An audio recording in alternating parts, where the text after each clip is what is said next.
Listen, it's about to be an unpopular opinion. And it is about Risa Tisa, okay? I liked her video. Yes, yes, yes.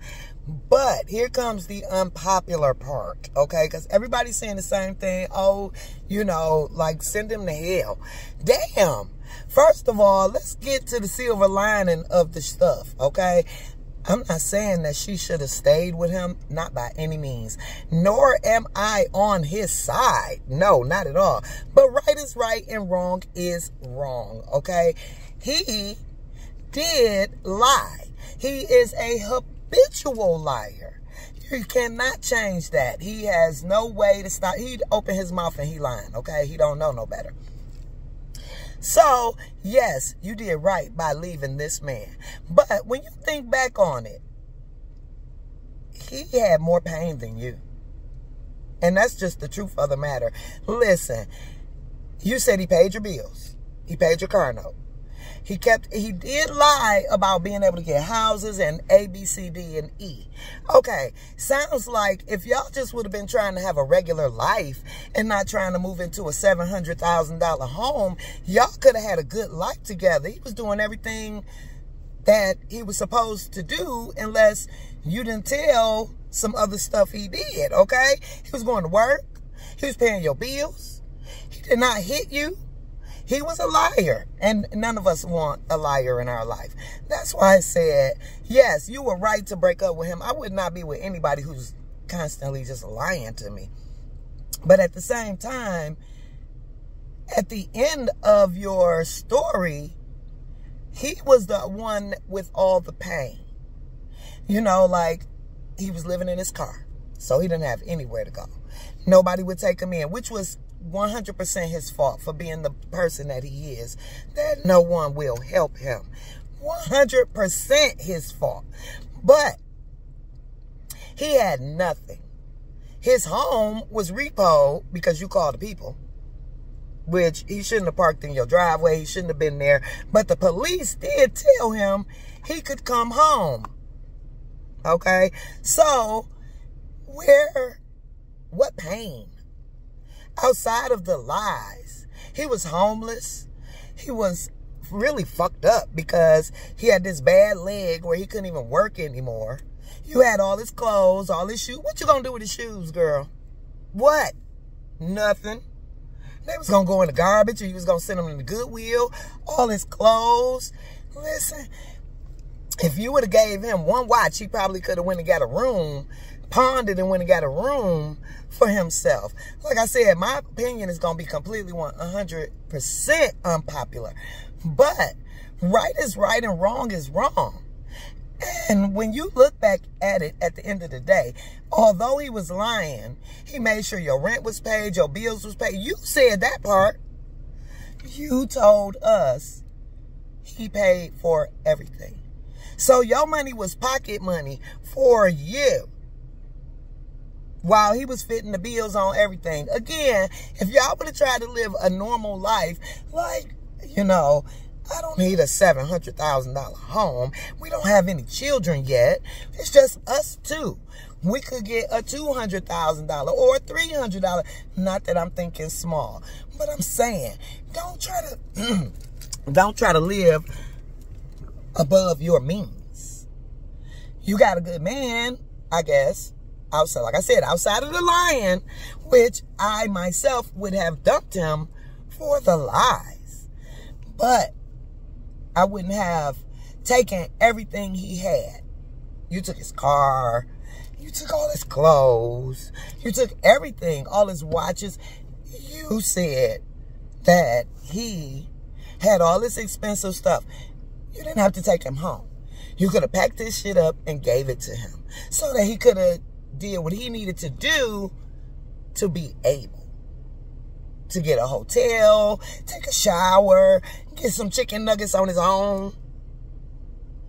Because he didn't do anything to physically hurt you. He mentally fucked the shit out of you. Okay, yes, he mentally fucked you over.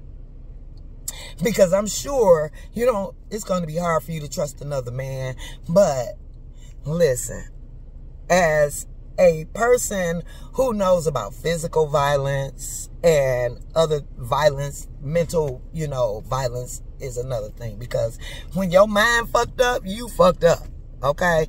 But Risa Tisa, girl, I love you. Your story was 100. I'm not saying that you were wrong in breaking up with him.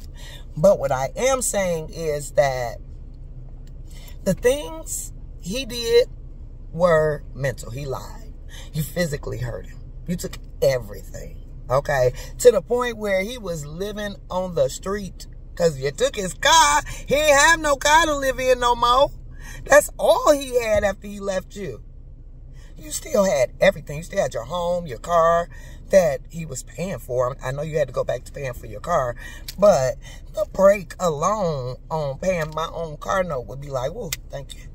So, I'm not saying that he did anything correctly, but I'm saying accept your part in it too, girl. That's one thing we women do not do is accept our part in it, okay? You didn't have to keep believing him. Even in the beginning, when you caught that first lie, you said, I'm going to let him slide with it. And I'm going to see how far it's going to go. Right there. You allowed that shit. You allowed it. You should have confronted it right then. You should have been like, babe, listen. Stop with the line. Okay, stop with the line. And regardless to whether he had $1 million in his checking account or $1,500 in his checking account, he was able to pay your bills. He was able to keep your lights on, your gas on. And again, that is not a reason to stay with a man. No. But what I'm saying, my point in saying that is that you took everything from him. He had nothing. He shouldn't have been allowed to stay with you, but girl, what are you going to do with his Jordans? What are you going to do with all his clothes when you said he was a 3X? I know you can't fit it. And if it was some stuff in there you could fit, girl, go through it and get what you want out of it and put the rest in the tote for him. So he got some clean drawers. You out here talking about how bad he was smelling, how bad he looked. All his clothes at your house. You say he packed one little small bag and left. A little grocery bag or whatever. And left. So where was he going to get clean drawers from if they was at your house and you wouldn't let him get them? You didn't say, now, unless I missed something. You never said that he was physically hurting you. You never said that. And the way that you put him out, it didn't seem like a person that was being physically hurt. Because when you're fearful of physical abuse, there's no way you're going in there cussing at this person and, taking it to the next level like that. Nope. You did not say that man ever laid a hand on you. So with that being said, the fear that you were harboring, where was it coming from? Or was he putting his hands on you and you just did not want to mention that in the story? Tell us something, girl, because as I look at it, again, listen, I'm an Aquarius too. My birthday, February 14th. I just don't have that in my heart to let a person live on these streets when I don't, when I have the means. Now, like I said, I wouldn't let him move back in and stay here, easy like Sunday morning where he can come in and go as he please. No, you got to go. You got to go because this not going to work. I can't be with a liar. But I don't have to hurt you worse because what he did to you hurt. I'm going to hurt him worse. I'm going to take everything that he could have that would help him. I couldn't do that. No, that's not in my heart. You know what I'm saying? So, again, he was wrong for lying. Legion, you was 100% damn wrong, okay? You done lied to this girl every damn time you turned around. But at the same time, you didn't have to lie to her. You could have just been a regular fucking man and just been like, babe, listen, together, we can afford a $300,000 house. We don't have no kids right now. We can move to the area you want to move to, but we need to come down on our prices, get reasonable cars. You was looking for an Audi and you ended up with an Altima? Girl, that's a big drop. So I'm just saying, I'm going to have a part 2.